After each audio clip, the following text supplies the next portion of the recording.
update. Somebody put little spots of weld on the nut so it couldn't come undone. Now, it wasn't like that because I had this off last year when I fixed the exhaust. That was about 13 months ago. So I'm guessing at some point a mechanic, the cunt, put some spots of weld on there. Only takes 1 or 2 spots and you don't see it until you take it off and have a look with the fucking camera, which means it's now snapped. It's not a big issue, although I could do with another one of these bastards. Not essential, but it's handy. Technically all you need is your bandage.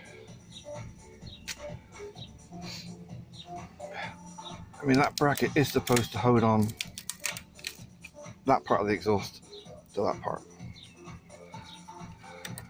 but some fucker has used, I don't know what the hell it's from, but it's not a bike part. Just from a DIY shop probably, or a farm shop, and a bit of crappy old metal inside.